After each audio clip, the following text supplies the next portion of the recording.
भगवान की भक्ति की बड़ी विलक्षण महिमा है। इतनी विलक्षण महिमा है भक्ति की, इसको आप लोग आदर्श और अनुकरणीय मत मान लेना, ये हम पहले से सावधान कर देते हैं। उच्च कोटि के जो भक्त हैं उनकी बात कह रहे हैं, भगवान के अनन्य प्रेमी जो भक्त हैं उनकी बात कह रहे हैं। कथनचित कोई दोष भी उनके जीवन में आ जाए तो वह दोष भी उनको संसार के चक्र में डालने वाला नहीं होता, अपितु वह दोष ही भगवान की उपासना का गुण बन जाता है और भगवान उस दोष को ही गुण मान करके रीझ जाते हैं। एक ऐसे भक्त का चरित्र आता है, व्यास जी ब्राह्मण थे, ब्राह्मण कुल में उनका जन्म हुआ था। उन भक्त का नाम था श्री हरिपाल, और भगवत कृपा से वे बड़े संपत्तिशाली थे, श्रीमंत थे, धनाढ्य थे, पर भगवान की विशेष भक्ति थी उनके मन में। संसार से, शरीर से पूर्ण वैराग्य था, विवाह नहीं करना चाहते थे। लेकिन एक विप्र कन्या ने, वो भी बड़ी भक्तिमती थी, उस विप्र कन्या ने प्रतिज्ञा की कि जो 1000 साधु ब्राह्मण को रोज जिमाएगा मैं उससे विवाह करूंगी, और नहीं तो ब्याह ही नहीं करूंगी, ऐसे ही भजन करूंगी। जब हरपाल जी के कान में बात पहुंची तो हरपाल जी के मन में आया, भैया ऐसी कन्या मिले तब तो विवाह किया जा सकता है, क्योंकि वो उसकी प्रतिज्ञा है कि जो 1000 साधु ब्राह्मण रोज जिमावे उससे मैं विवाह करूंगी। तो उन्होंने स्वीकार कर लिया विवाह का प्रस्ताव, वैदिक पद्धति से विवाह हो गया।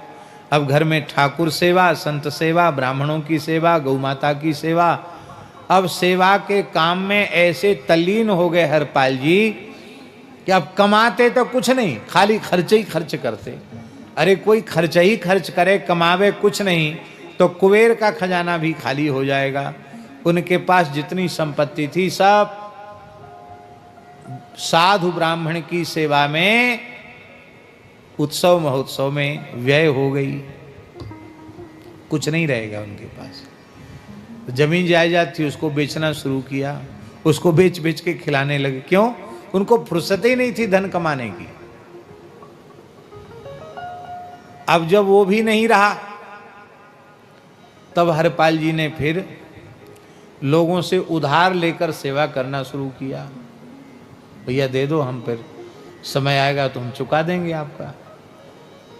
तो बड़े आदमी थे, बड़े आदमी की बाजार में साख होती है तो लोग सोचते हैं कि ये जरूर कहीं न कहीं गाड़ के इन्होंने कोई खजाना रखा होगा, अभी बेचते चले जा रहे हैं, जब चाहेंगे 1 मिनट में सबका चुका देंगे, ऐसा लोग मन में सोचते थे।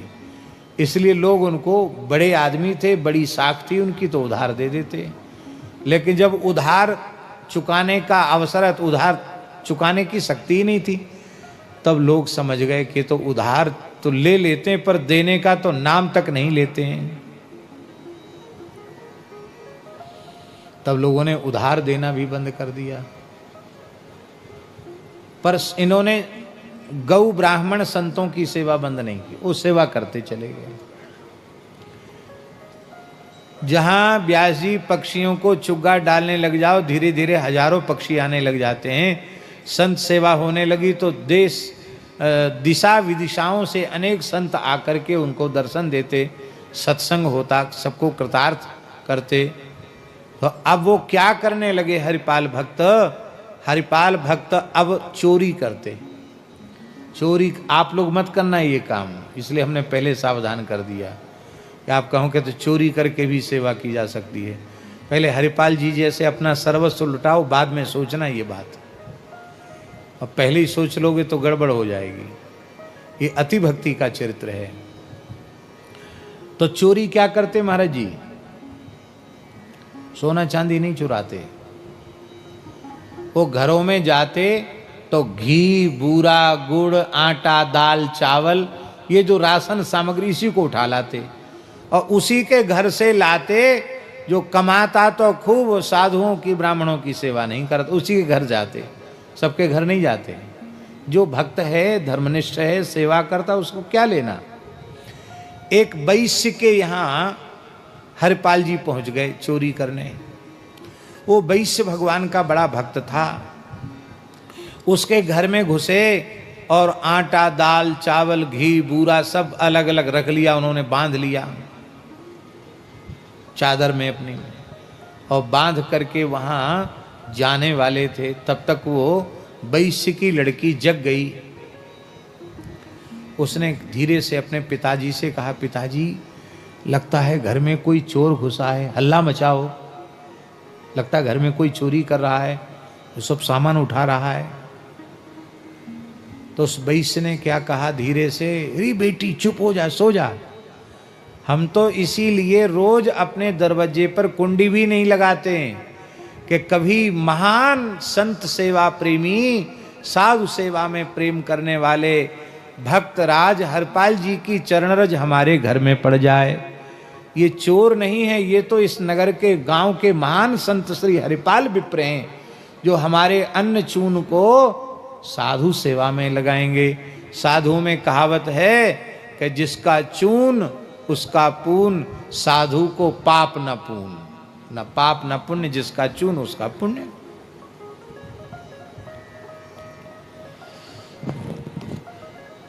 अब हरपाल जी के कान में बात पड़ गई, अरे बोले ये तो धोखा हो गया, किसी भक्त के घर में आ गए हम। तो अपने गांठ का पिछौरा भी वहीं छोड़ के चले आए। पर वो वैश्य भी कम नहीं था व्यास जी। वो वैश्य सवेरे ही सारा सामान लेकर पहुंच गया। बोले महाराज मेरे मन में बहुत दिन से मनोरथ था कि आपके यहाँ कुछ अन्न चून सेवा में लग जाए, आपका वस्त्र भी है, ये भी है, और कुछ अधिक ले जाकर उसने समर्पित किया। ऐसे सेवा करते थे। एक दिन ठाकुर जी ने परीक्षा ली। जैसे ब्रह्मचारी जी के समाज साथ बड़ी जमात है, ऐसे ही कोई विशिष्ट महापुरुष आए, उनके साथ संतों की बहुत भारी जमात थी। और वो जमात जैसे हरपाल जी के यहाँ पहुंची, हरपाल जी ने सबको साष्टांग प्रणाम किया। आओ आओ महाराज, महाराज विराजो विराजो विराजो।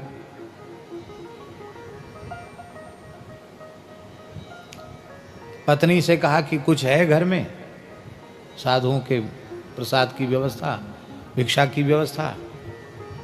पत्नी ने कहा स्वामी आपसे क्या छिपा हुआ है, कुछ नहीं है घर में। अच्छा कोई बात नहीं, महात्माओं को पता न चले, कहीं इनको पता चलेगा कि घर में कुछ नहीं है, कहीं चले गए साधु तो ठीक नहीं होगा। इनको प्रेम से बिठाओ और देख तेरे कान में थोड़ा सा स्वर्ण है, उसी को दे करके और कुछ बाल भोग की व्यवस्था हो जाए, अब बाकी व्यवस्था सब ठाकुर जी करेंगे। तो अब रात तो थी नहीं जो ले आते, दिन था, क्या करें। तो आज मन में सोचा कि दिन दहाड़े ही राहजनी करेंगे। राहजनी जानते हो ना, राहजनी समझते हैं कि नहीं, रास्ते में खड़े होकर किसी को लूट लेंगे। तो हरपाल जी निरंतर भगवान नाम का जप करते हुए बड़े बड़े तिलक धारण करते थे, तुलसी माला, और वो लठ पर अपनी ठोड़ी टिका के खड़े हो गए। और हे द्वारिकाधीश प्रभु, आज संतों की लाज रख दो, आज हमारे मेहमान घर में आए हैं, घर में खाने को कुछ नहीं है, कोई मालदार आदमी भेज दो, एक बार में ही लूट कर सब व्यवस्था हो जाए। तो दूसरा कोई मालदार तो नहीं आया, स्वयं रुक्मिणी जी के साथ द्वारिकाधीश भगवान आ गए। अब द्वारिका में ये बढ़िया से दिखा सकते हैं किसी प्रसंग में। तो जैसे ही ठाकुर जी वहां चलने लगे द्वारकाधीश प्रभु, तो रुक्मिणी जी ने कहा कि प्रभु इतनी हड़बड़ी में इतना सेठ बनकर और इतना हीरा जवाहरात पहन के कहाँ, बढ़िया पगड़ी वगड़ी बांध के, खूब अंगूठियां पहन के, हाथ में क्या होता है वो सोने के कड़ा वगैरह पहन के, कमर में कोंधनी बांध के खूब सोना लाद लिया। भगवान बोले ये सेठ के नाटक में आप कहाँ जा रहे हो। भगवान बोले ये तुम्हारी आदत बहुत खराब है, चलते समय टोकना नहीं चाहिए, टोकने से असगुन हो जाता है, सगुन बिगड़ जाता है। लक्ष्मी जी ने, रुक्मिणी जी ने कहा इतना क्यों नाराज हो रहे हैं, झल्ला रहे हैं हमारे ऊपर। अरे सही सही बताओ कहाँ जा रहे हो इस नाटक में? सेठ बनकर ये किसका, ये सेठ वाला वेश धर के कहाँ नाटक करने जा रहे हो? सांवलिया सेठ बन के तो नाटक आपने किया, अब कौन सा नाटक करने वाले हो? श्री ठाकुर जी के नेत्र भराए, बोले देवी विलंब मत, तुम बातों में मत अटकाओ, मेरा भक्त अधीर होकर मुझे पुकार रहा है। आज मैं उस अकिंचन भक्त का दर्शन करने जा रहा हूं। क्या कहा? दर्शन देने जा रहा हूं नहीं, क्या कहा? मैं अकिंचन भक्त का दर्शन करने जा रहा हूं। रुक्मिणी जी ने कहा तब तो हम जरूर चलेंगे। आपका दर्शन ब्रह्मा देवता करना चाहते हैं और आप जिसका दर्शन करने जा रहे हो उसका दर्शन तो हम जरूर करेंगे। तो भगवान बोले बात मत करो, जल्दी सेठानी बन जाओ और बढ़िया बढ़िया आभूषण धारण कर लेना। माताओं को आभूषणों से बड़ा प्रेम होता है और उनके पतिदेव उनको प्रसन्नतापूर्वक अनुमति और दे दें, फिर तो क्या कहना। लक्ष्मी जी, रुक्मिणी जी तैयारी कर रही थी, अरे भगवान जल्दी जल्दी चलो, जल्दी करो, जल्दी करो। जल्दी जल्दी लक्ष्मी जी ने आभूषण धारण किए, सेठ सेठानी बनकर, और सीधे हरपाल जी के सामने प्रकट हो गए। वो तो आंख मूंद करके भगवान का चिंतन कर रहे थे, जप कर रहे थे। प्रभु आज हमारे घर में मेहमान आए हैं, आपके प्राण प्यारे संत आए हैं, आप लाज रखना, संत भूखे न चले जाएं। तो ठाकुर जी के आभूषणों की आवाज उनके कान झम झम, इतना पहने थे ठाकुर जी। नेत्र खुले, देखो रे बड़ी बड़ी मालदार आदमी है, इतना इन्होंने शरीर पर पहन रखा है तो घर में इनके कितना होगा। तो हरपाल जी ने हाथ जोड़कर कहा भगत जी राम राम। भगवान कुछ नहीं बोले। अरे भगत जी आपने सुना नहीं, जय श्री कृष्ण, जय द्वारिकाधीश। इतना सुनते ही तो ठाकुर जी तो नाटक करने गए, क्रोध में तिलमिला गए। अरे बोले हम खूब समझते हैं, तुम्हारे जैसे ये भक्तों का भेष बनाने वालों ने देश का बेड़ा गर्क किया है। हाँ, दिन भर राम राम करते हो, रात में चोरी करते हो, हम सब जानते हैं। वो तो भगवान तो ठीक ही बोल रहे थे, दिन भर राम राम करते हो, रात में चोरी करते हो। ये तुम्हारे जैसे लोगों पर हम विश्वास नहीं करते हैं, और हम तो ऐसे ढोंगियों को भीख तक नहीं देते हैं। जाओ अपना रास्ता नापो। हरपाल जी ने सोचा मन में कि ये तो बहुत भारी दुष्ट है, ये महाविमुख है, ये भगवान के नाम को सुनकर इसके भीतर आग लग गई। अरे राम राम बड़ा भारी, ऐसा नास्तिक आदमी तो हमने देखा नहीं, इसको तो जरूर लूटना है। तो हरपाल जी बोले कोई बात नहीं भगत जी, मेरी बात से आपको कष्ट हुआ, आप क्षमा करें, मैं आपकी कोई सेवा कर सकता हूँ, सहायता कर सकता हूँ, तो आप मेरे लायक कोई सेवा बताइए। भगवान बोले कि हमको अमुक नगर तक जाना है और हमारे पास तुम देख ही रहे हो कि बहुत आभूषण हैं और कुछ हीरे जवाहरात, कुछ मुद्राएं भी हमारे पास, कुछ धन भी है हमारे पास। और हमने सुना है कि यहाँ इस क्षेत्र में एक बहुत बड़ा डकैत है, उसका नाम हरपाल है, लूट लेता है वो, तो उससे हमको बड़ा डर लग रहा है। तो उससे सुरक्षित बचाकर हमको इस जंगल के रास्ते को पार करा दो। हरपाल जी बहुत प्रसन्न हुए, चलो हमारे ही नाम ले रहा है। बोले हाँ हाँ है तो वो बहुत ऐसे ही आदमी जो आप कह रहे हैं, आपने ठीक कहा, पर एक बात है, हम आपको वहाँ तक पहुँचाएंगे, आपका कुछ सामान भी उठाएंगे, आपको वहाँ तक पहुँचाएंगे सुरक्षित, तो आप हमको क्या देंगे? बोले तुम जो इच्छा हो सो मांग लो। तो हरपाल जी ने कुछ मांग लिया, कहा देखो हमको मजदूरी पहले दे दो, क्योंकि हमारे घर में कुछ मेहमान हैं जिनसे उनके कुछ प्रसाद की व्यवस्था हो सके। और हरपाल जी को उन्होंने कुछ दिया और उन्होंने घर जाकर दे दिया, सब व्यवस्था हो गई। अब हरपाल जी चलने लगे तो ठाकुर जी ने क्या कहा कि देखो भगत तुम आगे आगे चलना और हम पीछे पीछे चलें, क्यों? एक तो रास्ता तुम्हारा देखा हुआ, हमारा रास्ता देखा हुआ नहीं है। दूसरी बात यह है कि सामने से कोई चोर बदमाश, कोई शेर भालू चीता कोई आ गया तो कौन हमारी रक्षा करेगा? आप आगे आगे चलो। तीसरी बात, आप पीछे मुड़ के मत देखना, क्यों? हम अपनी सेठानी के साथ क्या बात करते हैं? आप भगत आदमी, आपको सुनने की क्या जरूरत है? आपको देखने की क्या जरूरत है? हाँ, बिल्कुल ठीक बात है, हम नहीं देखेंगे। अब ठाकुर जी रुक्मिणी जी से बात कर रहे हैं। देखो, रुक्मिणी जी बीच बीच में कहते हैं कि कुछ गौ सेवा करनी। अरे बोले, महामूर्खता का काम है गौ सेवा में पैसा खर्च करना। साधु सेवा, अरे बोले ये तो और ही वज्र मूर्खता का काम है। ये निठल्ले बाबाजियों को खिलाने से क्या मिलेगा? अरे पैसा है, पैसे से पैसा बढ़ता है, इसको और बढ़ाना चाहिए। देखो इतने खजाने वहाँ भर गए हैं, अब वहाँ एक नया खजाना स्थापित करना है, वहाँ नया धंधा खोलना है। अब रुक्मिणी जी भी भगवान का रुख समझ रही। रुक्मिणी जी सेवा की बात कहती, भगवान उसको फटकारते हैं और ये कान में सुनते हैं, पीछे देखते नहीं। क्यों? शपथ दिला दी है। भगवान ने ऐसा क्यों किया? ऐसा इसलिए किया कि भगवान सोच रहे हैं ऐसा साधु सेवा प्रेमी, ऐसा अकिंचन भक्त, इसकी चरणरज में मस्तक पर लगाऊंगा, ये देखेगा तो मेरी लीला बिगड़ जाएगी। अनुब्रजाम हम नित्यम पूये ये त्यंग्री रेणुगी। अब बातचीत सुन के उनको निश्चय हो गया कि ये मालदार बहुत है, लेकिन आज तक इसने कोई अच्छा काम किया ही नहीं। ऐसे आदमी का धन तो सेवा में लग जाए तो बहुत अच्छा है। तो बीच जंगल में उन्होंने अपना साफा खोला और बिछा दिया रास्ते में, जोर से लठ पटका धरती पर। खबरदार, एक पैर यहां से आगे बढ़ाया तो जितना माल पानी ये सब रख दो, यहां सारे आभूषण उतार कर यहां रख दो।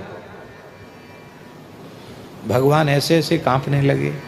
रुक्मिणी जी मन में सोचने लगी कि मधुकैटभ के आगे नहीं थर थर कांपे, हिरण्यकशिपु हिरण्याक्ष के आगे थर थर नहीं कांपे, रावण कुंभकर्ण के आगे थर थर नहीं कांपे, शिशुपाल दंतवक्त्र के आगे, कंस के आगे थर थर नहीं कांपे। ये क्या हो गया इनको? कलयुग में लगता भगवान भी कमजोर हो गए हैं, ये इतना क्यों डर रहे हैं? रुक्मिणी जी की समझ में नहीं आ रहा था। वो अब तक यही नहीं समझी थी कि यही भक्त हैं। पर ठाकुर जी ने सब डरते डरते सब आभूषण उतार दिए। रुक्मिणी जी की ओर कहे, तू क्या कर रही है? रख सब आभूषण। रुक्मिणी जी ने भी सब रख दिए। एक कन्नी अंगुली में एक अंगूठी रह गई। हरपाल जी की नजर पड़ी, बोले ये क्यों रह गई? कही ये थोड़ी ऐसी है कि वो निकल नहीं रही उंगली से। क्यों नहीं निकल रही है? हम निकालेंगे तो सब निकल आएगी। अरे नहीं, ऐसे तो उंगली छिल जाएगी, टूटे ही जाएगी उंगली। बोले उंगली छिले चाहे टूटे फिर ठीक हो जाएगी, पर इस अंगूठी को हम नहीं छोड़ सकते, क्योंकि पता नहीं कितने संतों की सेवा इस अंगूठी से हो जाएगी। उस अंगूठी को बलपूर्वक खींचना चाहते थे। रुक्मिणी जी रुष्ट होकर कुछ साप देना चाहती थी, तब तक भगवान द्वारिकाधीश रूप में प्रकट हो गए। बोलो द्वारिकाधीश की। और जब वे द्वारकाधीश हो गए तो रुक्मिणी जी भी अपने स्वरूप में प्रकट हो गई। हरपाल जी फूट फूट कर रोने लगे, प्रभु आप हमारे साथ लीला करने के लिए आपने ही ये नाटक किया।